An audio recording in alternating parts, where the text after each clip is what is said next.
우리 삶에 가장 누구나 있게 되는 것이 하나 있습니다. 그것은 눈물이 삶 속에 있다는 것입니다.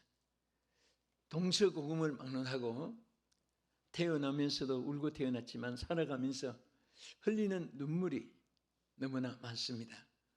다른 사람들이 이해하고 아는 눈물도 있고 자기 혼자만 삼켜야 되는 눈물도 있습니다. 자신에게서 솟아나는 눈물의 사건도 있고 타인들로 인해서 또는 천재, 인재, 한재, 풍재, 기근, 연병을 통해서도 오는 쓰리고 아픈 눈물이 솟아날 때가 있습니다. 그것은 지위 고하가 따로 없고 유무식이 따로 없고 남녀노소가 빈부귀천이 따로 없고 황인종, 백인종, 흑인종이 따로 절대로 구별되지 않고 이 땅에 태어난 인간은 한평생 눈물을 흘리면서 살아갑니다. 그래서 인생의 삶의 여정이 눈물의 골짜기라는 그런 시성의 표현도 있고 노래도 많이 있습니다. 특별히 오늘 우리 성경에도 보면 여기 오늘 본문에 등장된 히스기야는 아주 위대한 왕이었습니다. 그리고 하나님을 잘 섬긴 사람이었습니다. 그럼에도 불구하고 히스기야도 남모르는 통곡이 있었습니다. 그래서 그 통곡을 하나님이 들어주셨고 보았습니다. 그래서 하나님께서 그에게 나타나서 하신 말씀이 내가 내 눈물을 보았노라. 오늘 이 말씀을 제목으로 삼아서 여러분에게도 저에게도 똑같이 하나님께서 내리시는 위로의 음성이 되고 치유의 축복이 되기를 주의 이름으로 축복합니다. 히스기야는 또 하나님은 어떤 눈물을 보아주십니까? 첫째는 절망과 좌절의 고통 중에서 흘리는 눈물을 보아주신 것입니다.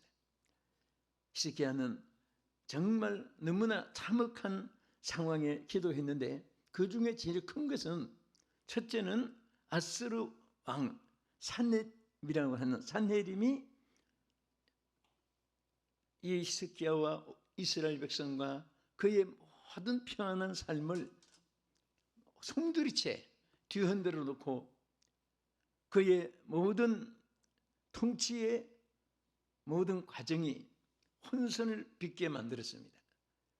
백성들은 고통을 당하는 신음소리, 통곡소리가 사방에 번져지고 자기의 다스리는 그 영역 안에 아수르라고 하는 또 산헤립이라고 하는 이 악한 적의 왕이 침범해 들어와서 위기에 처했습니다. 얼마나 기가 막히겠습니까? 자기 혼자 당하는 고난과 시련이 아니고 온 민족과 함께 지금 멸망에 처하는 이런 가운데 처했습니다. 히스기야는 통곡하면서 기도하게 됐습니다. 또 하나는 자기가 그렇게 여러분 왕이니까 먹을 것이 모자랐겠습니까? 어디에 자리가 침식이 불편했겠습니까? 얼마나 모든 것을 갖춘 그런 위치에 있지만은 그가 병이 들었습니다. 점점 심해졌습니다. 나중에는 하나님이 선지자 이사야를 통해 가지고 그에게 미리 죽음을 준비하게끔 전달하게 했습니다. 이제 히스기야 왕 당신은 얼마 이제 살지 못하니까 이제 다 정리를 시작하라고 죽음이 당신 앞에 임박했다고 이 말을 들었을 때 여러분 얼마나 기가 막히겠습니까? 누가 여러분에게 이제 죽음이 다가왔다고 선고가 되어졌다면은 뭐 앞이 캄캄하고 할 겁니다. 우리는 뭐 천국이 내시에 있으니까 또 새로운 위로가 있지만은 그래서 히스기야가 하나님 앞에 기도했는데요. 자, 먼저 이사야 36장 1절 한번 보겠습니다. 자막에 비쳤습니다. 히스기야 왕 14년에 아스루 왕 산헤립이 올라와서 유다의 모든 견고한 성을 쳐서 취하니라. 이제 말씀드린 그대로죠. 아스루가 이렇게 침해 왔고 그 다음에는 이제 말씀드린 대로 이사야 38장 1절에서 3절까지 얼마나 그에게 비참한 통보인가 보겠습니다. 그때에 히스기야가 병들어 죽게 되니 아모스의 아들 선지자 이사야가 나아가 그에게 이르되 여호와께서 이같이 말씀하시기를 너는 내 집 유언하라 내가 죽고 살지 못하리라 하셨나이다 하니 히스기야가 얼굴을 벽으로 향하고 여호와께 기도하여 이르되 여호와여 구하오니 내가 주 앞에서 진실과 전심으로 행하며 주의 목전에서 선하게 행한 것을 기억하옵소서 하고 히스기야가 심히 통곡하니 어떻게 통곡했다고 했죠? 심히 통곡했다. 짧은 말이지만은 그의 비참하고 처참했던 그 상황을 여기에서 그대로 보여주고 있는 것입니다. 우리도 때로는 이런 환경에 처했을 때 있었고 또 현재 그런 환경에 처하여 있는 자세를 히스기야와 한번 비교해 보세요. 사람이 어렵고 힘들면 통곡하는 길밖에 없습니다. 대상이 있어서 바라보고 통곡하기도 하고 섬기는 대상이 없을 때는 땅을 치면서도 통곡합니다. 땅도 칠 곳이 없으면 자기 가슴도 치면서 뭔가 몸부림이죠. 너무나 안타까우니까 통곡의 표현인 것입니다. 이런 통곡이 있을 때 정말 위로받을 자가 없는 사람, 도울 자가 없는 사람, 해결사가 아무도 자기 주변에 없는 사람은 그때의 사람은 외로움이라는 것이 있습니다. 외로움은 또 고독으로 성화됩니다. 고독은 절망으로 또 이끌어갑니다.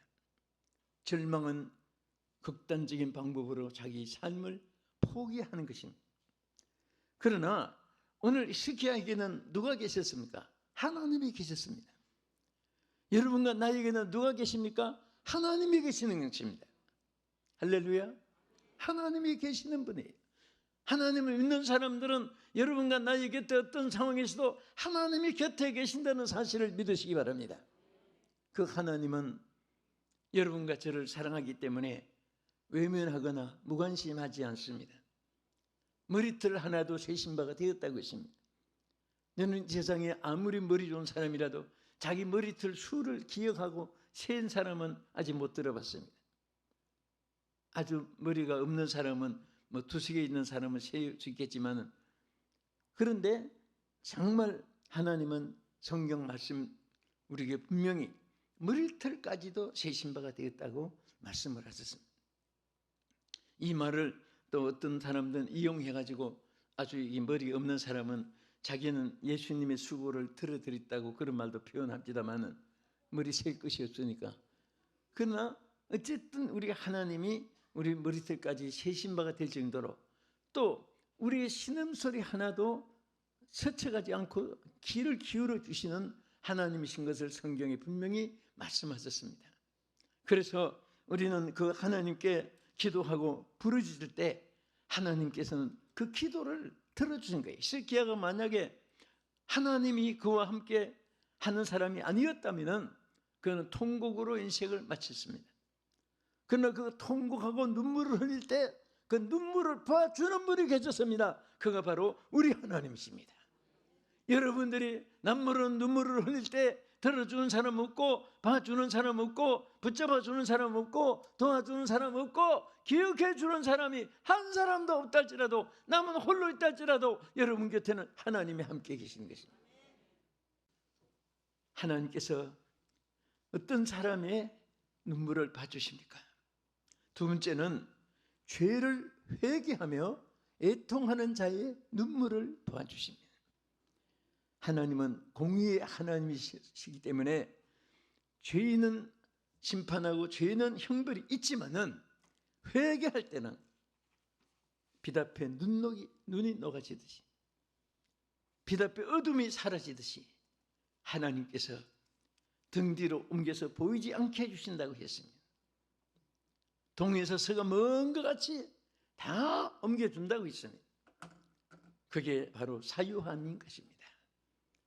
우리 하나님이 누구에게 이 은혜를 주냐? 회개하는 자에게. 어떤 자에게? 회개하는 자에게.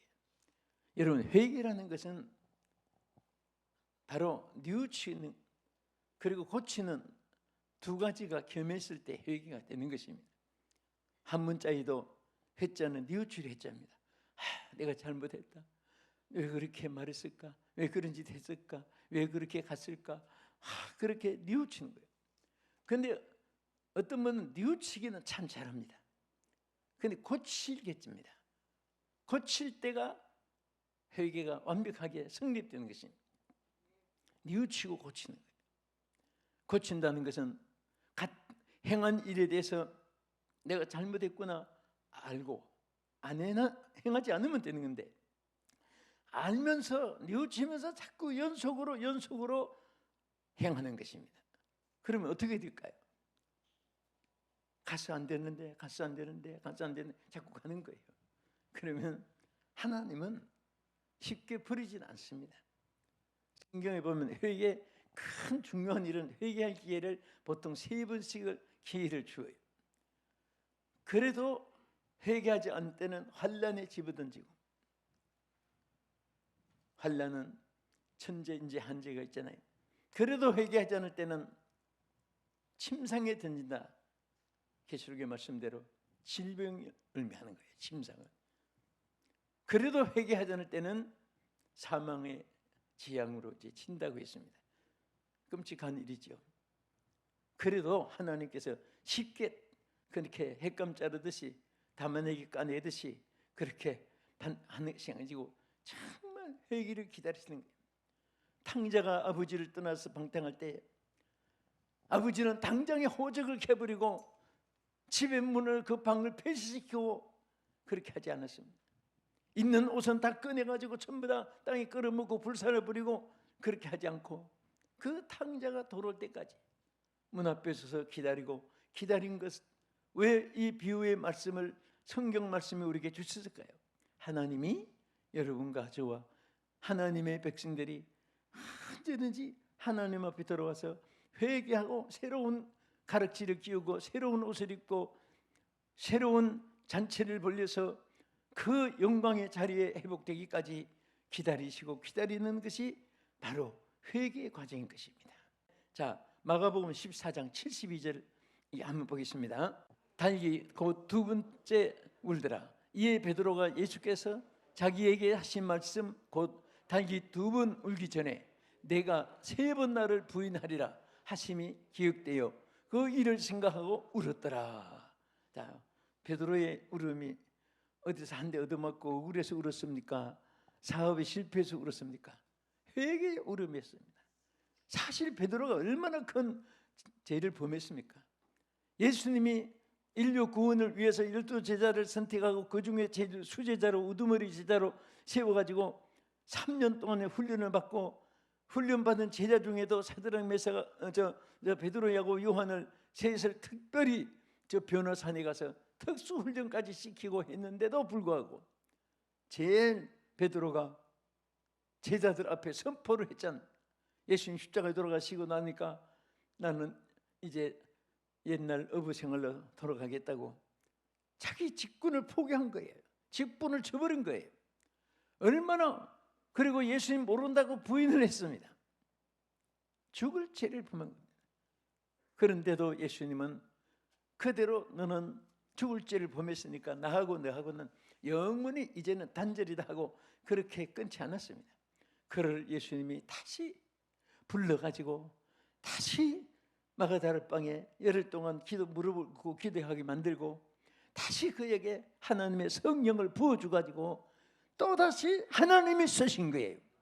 이것이 하나님의 사랑이고 하나님의 축복인 것을 감사하시기 바랍니다. 사람은 속단을 잘합니다. 그러나 하나님은 끝까지 기다리면서 여러분과 제가 잘 되기를 원하시고 영생에 이르기를 원하시고 땅에서도 머리가 되고 위에만 있고 모든 것이 형통하기를 원하시는 것이 하나님의 축복이요 하나님의 사랑인 것을 감사하시기 바랍니다. 그래서 죄를 회개할 때는 하나님이 이렇게 용서해 주시는데요. 다윗도 시편 6편 6절에 한 번 있습니다. 내가 탄식함으로 피곤하여 밤마다 눈물로 내 침상을 띄우며 내 요를 적시나이다. 여기 시편 기자는요 정말 다윗도 그 눈물로 얼마나 회개의 눈물을 많이 흘리는가 하면 침상을 벽에를 적시면서까지. 우리가 예레미야서도 보면 예레미야는 자기와 민족을 위해서 얼마나 눈물을 많이 흘리는지 기도한 내용들이 주기로 있습니다. 그래서 예레미야 선지를 가리켜서 눈물의 선지자라고 이렇게 칭하기도 하는 것입니다. 오늘 하나님은 눈물을 흘리며 회개하는 자 사랑하시고 축복해 주는 줄로 믿으시기 바랍니다. 세 번째는 하나님은 어떤 눈물을 봐주십니까? 자, 지금 두 가지 말씀드렸어요. 첫째는 무슨 눈물? 모든 인간의 고난과 고통에서 정말 그 부르짖는 그 고통에서 눈물을 봐주신 거예요. 그 다음에 둘째는 뭐 하는 눈물? 회개하고 흘리는 눈물을 봐주시는 거예요. 자, 우리 세 번째는 어떤 눈물을 봐주실까요? 감사의 눈물을 봐주십니다. 감사하는 자의 눈물을 흘리는 눈물을 봐주십니다. 할렐루야. 우리 이사야 38장 17절과 20절 한번 보겠습니다. 보옵소서, 내게 큰 고통을 더하신 것은 내게 평안을 주시려 하심이라. 주께서 내 영을 사랑하사 멸망의 구덩이에서 건져내시고 네 모든 죄를 주의 등 뒤에 던지신나이다. 여호와께서 나를 구원하시리니 우리가 종신토로 여호와의 전에서 수금으로 나의 노래를 노래하리로다. 할렐루야. 하나님이 히스기야의 고통 주신 것을 지나놓고 생각하니까 큰 평안을 체험하게 해주셨고, 또 하나님이 뭔가 유익하게 해주시기 위해서 이렇게 된 것을 깨닫고 나서 히스기야가 하나님께 수금을 읊어서 노래하리라고 고백한 거예요. 이건 감사를 의미하는 것입니다. 우리가 어려움이 그때는 원망스러운 것 같아요. 지나놓고 나면 하나님의 은혜였구나. 그래서 하나님의 은혜로 있을 데 없는 자, 막 눈물을 흘리고 기도하게 되고 콧노래가 나오게 되고. 여러분들이요, 집에서 청소하든 밥을 짓든 또 출퇴근하든 그 속으로라도 찬양이 나올 수 있다는 것은 굉장히 여러분 신앙이 성숙한 모습이고, 또 여러분들이 지금 하나님의 교통이 축복으로 이어지고 있다는 사실입니다. 하나님과 이 전기선도 연결되니까 불이 와 있고 에어컨이 가동이 되고 또 히터가 가동될 수도 있고 마이크가 작동이 되고 전기 딱 나가면 모든 것이 올 수도 없대요. 여러분, 하나님과 교통이 이어지면 모든 것이 다 생동하게 되는 것입니다. 하나님과 교통이 끊어지면요, 이 세상의 모든 시설, 여기 모든 전기 시스템 다 갖추고 마이크, 음량, 모든 기계 시스템 다 있어도 소리도 안 나는 거예요. 전자우르건도 소리가 멈추는 거예요. 오늘 하나님과 연결도 꼭 마찬가지예요. 국가, 개인, 가정 모두가 마찬가지예요. 그래서 여러분들이 자녀도 잘 때 이러고 나면 하나님과 자꾸 연결시켜줘야 돼요. 그리고 스스로 하나님을 찾도록 만들어줘야 되는 것입니다. 국가의 모든 미래도요, 어느 나라를 불문하고 하나님과 연결된 국가는 그 나라가 망하는 법이 없고 하나님의 축복이 함께하는 줄로 믿으시기 바랍니다. 자, 우리 너무 감사해서 흘린 눈물의 한 광경이 신약 성경 하나 우리 한번 보겠습니다. 누가복음 7장 37절에 그 동네에 죄를 지은 한 여자가 있어 예수께서 바리새인의 집에 앉아 계심을 알고 향유 담은 옥합을 가지고 와서 예수의 뒤로 그 발 곁에 서서 울며 눈물로 그 발을 적시고 자기 머리털로 닦고 그 발에 입 맞추고 향유를 부으니, 이거 다 아시죠? 예수님이 바리새인 집에 도착한 소식을 듣고, 이 여자는 원래 7 귀신이 들렸던 여자였습니다. 귀신 들린 여자였는데 고침을 받았고, 또 이 성경 기록한 대로 무슨 죄를 그렇게 많이 지었는지 모르지만은 죄를 많이 지었다고 했습니다. 그럼에도 불구하고 우리 예수님 앞에 사유함을 받고 은총을 입은 것에 너무너무 감사해서 여러분, 감사는요 표현이 있잖아요. 저분이 나 용서해 줄 거나 뭐 그렇게 가져도 있는 거예요. 그렇지만 이 여자는 너무너무 감사해서 예수님께 찾아와서 이런 바리새인 집에 있다. 바리새인들은 상종을 잘 안 하는 사람들이. 그런데 거기 와서 예수님 발 앞에 엎드려 가지고 머리털이 얼마나 많았는지 모르지만 머리털로 발을 씻고 눈물을 흘리고 기름을 붓고 입을 맞추고 막 눈물로 그 발을 적시했어요. 얼마나 감사했습니다. 오늘 감사가 있는 사람은요, 인격이 있는 사람입니다. 이 세상에 감사가 없는 사람은 시베리아 불판보다도 모진 메마른 심령입니다. 여러분 주변에서 인적관계도 대인관계도 인맥관계도 여러분 살펴보세요. 감사가 있는 사람들은요 언제나 악을 행치 않습니다. 여러분 친구 중에 지인들 중에 감사가 있는 사람들은요 무엇을 해도 여러분들에게 유익을 주지 해함을 주지 않습니다. 그러나 여러분과 관계가 아니라도 다른 타인에 대해서도 말 들어보면 알아요. 그 은혜를 입은 사람을 막 비하하고 뭐 그렇게 자기 생명의 은인인데도 불구하고 어떤 사람들은 그거 빌풍하다고 그런 사람이 말로는 안 좋습니다. 항상 감사가 있는 사람이 존경을 받고 사랑을 받습니다. 하나님이 그런 분들에게 은혜를 베풀어 줄 믿으시기 바랍니다.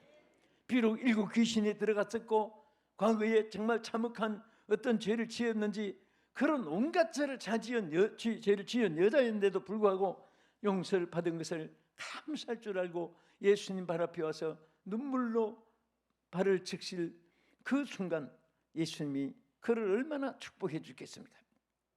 우리 끝으로 사명을 위해서 흘리는 눈물이 있습니다. 사명을 위해서. 사실 히스기야도 자기가 오래 먹고 오래 옷걸이하고 오래 부귀영화 누리고 그래서 살고 싶어서 죽음이 두려워했던 건 아닙니다. 그 당시에 얼마나 나라가 비참하고 아수르가 지금 온 이스라엘을 전체를 다 점령을 하고 이스라엘 백성 자기가 다스리는 민족이 지금 저 노예 생활을 하고 죽임을 당할 거 생각하니까 막 기가 막히는 거예요. 자기 사명에 대해서 가슴 속에 메어지는 아픔이 있었고 눈물이 있었던 것입니다. 오늘 여러분들은 자신보다도 사명은 자신이 잘되고 승리하는 그 문제가 아니라 나 때문에 다른 사람이 잘되고 나 때문에 나라가 잘되고 나 때문에 하나님께 영광이 되고 이 하나님 맡겨주신 그 임무를 수행하는 것이 사명의 길이고 결심인 것입니다. 여러분은 하나님이 사명을 주었습니다. 할렐루야. 여러분들 예수 믿는 사람은 다 선교사입니다. 빌리 그레이엄 목사님이 말씀했습니다. 그리스도가 없는 자마다 선교지고 그리스도가 있는 자마다 선교사다. 여러분 그리스도가 계십니까 안 계십니까? 계시죠? 선교사입니다. 그리스도가 있는 분은 다 선교사예요. 외지에 나가 있은 분들도 특별히 임명받은 선교사님이시고 여러분 그리스도가 있는 사람들은 다 선교사입니다. 이 사명을 감당해야 돼요. 우리는 어디 가도 예수 그리스도의 향기를 나타내고 복음이 전파되는 나팔이 되어야 되고 예수 그리스도를 보여주는 주님의 빛이 되어야 되는 것입니다. 그래서 많은 영혼이 여러분 때문에 예수를 알게 되고 여러분 때문에 예수의 사랑을 알게 되고 여러분 때문에 예수님의 구원을 알게 되고 여러분 때문에 하나님의 축복을 알게 되고 영생을 알게 되어서 많은 분들이 구원받는 역사가 있기를 주의 이름으로 축원합니다. 우리 시편 126편 5절에 보면요 눈물을 흘리며 씨를 뿌리는 자는 기쁨으로 거두리로다. 사명을 위해서 눈물이 있어야 돼요. 정말 내가 맡은 사명을 감당하기 위해서 생명을 거는 성부를 걸어야 됩니다. 그때 하나님의 역사가 함께하는 줄 믿으시기 바랍니다. 어떤 분은 맡았는지 안 맡았는지 어떤 분은 그것이 불행으로 짐으로 생각하는 사람 벗어나기를 좋아하는 사람도 있고 정말 여러분 하나님 주신 사명에 대해서는 목숨을 걸어야 되는 것입니다. 여러분들의 생사를 결단하고 백척간도에 떠있는 정말 그런 결단의 정신을 차리고 하나님의 사명을 감당하는 그런 눈물이 있기를 주의 이름으로 축원합니다. 눈물을 흘리며 씨를 뿌리는 자가 아름다운 단을 거둘 수 있게 됩니다. 여러분 예레미야 9장 1절에도 이렇게 말했습니다. 어찌하면 내 머리는 물이 되고 내 눈은 눈물의 근원이 됐고 죽임을 당할 내 백성을 위하여 주야로 울리로다. 예레미야의 호소했습니다. 어쩌면 내 백성이 내 사랑하는 딸이라고 했어요. 내 딸과 같은 내 백성들이 어떻게 하면 구원을 받고 보호를 받고 잘 살고 외적의 침에서 보호를 받고 하나님의 사랑을 받을까? 그의 눈에는 눈물이, 그리고 내 백성을 위하여 주야로 울리로다. 그는 눈물의 선지자였습니다. 사명을 위한 눈물이었습니다. 사도 바울도 끝으로 이렇게 말했습니다. 우리 사도행전 20장 19절 보겠습니다. 곧 모든 겸손과 눈물이며 유대인의 관계로 말미암아 당한 시험을 참고 주를 섬긴 것과, 자, 바울이 얼마나 사명의 위험을 많이, 옥중에도 들어갔고 짐승의 위험도 당하고 별벌지를 다 했지만 그래도 자기 사명을 위해서 뭐라고 했습니까? 모든 겸손과 눈물이었다고 했습니다. 자기의 사명의 길에 자기의 모든 것은 눈물의 세월이었다고 했습니다. 오늘 사명을 위해서 눈물을 얼마나 흘렸습니까? 오늘 여러분과 나의 눈에 사명을 위해서 불타는 그런 가슴 속에 하나님 앞에 애절한 눈물로 호소하는 그런 열정과 간절함이, 눈물은 간절함의 표현입니다. 이런 마음을 가지고 여러분들이 주의 사명에 임한다면 반드시 하나님은 여러분을 통해서 하나님이 영광을 받으시고 여러분들에게 승리의 깃발을 높이 들게 하여 주실 줄 믿습니다. 하나님 앞에 각자가 입을 벌려서 한번 기도하겠습니다. 하나님, 정말 우리에게는 눈물이 많습니다. 하나님, 오늘도 절망과 좌절과 고통 중에서 흘리는 눈물을 봐주십시오. 나의 회개의 눈물을 봐주십시오. 감사의 눈물을 봐주십시오. 사명을 위해 눈물을 봐주십시오. 이 눈물이 나의 삶을 아름답게 만들어지게 해 주옵소서 하고 각자가 우리 기도하겠습니다. 주여 한번 부르고 기도합시다. 주여! 하나님 아버지, 오늘 요 하나님 참으로 감사합니다. 미개한 우리 벌레맛도 못한 아무것도 하나님의 넓고 크신 세계에서 우리의 조그마한 이 존재 인간들을 눈동자같이 사랑해 주시고 천하보다 귀하게 여기시고 오늘도 우리의 눈물을 봐주심을 감사드립니다. 우리가 어떤 어려움이 있을지라도 이 세상에서 울지 않고 하나님께 우는 자가 되게 해주시옵시고 세상의 동정을 받고 사는 자가 되지 않고 하나님께 긍휼을 받고 사는 우리 모두가 되게 하여 주시옵소서. 예수님 이름으로 기도합나이다. 아멘.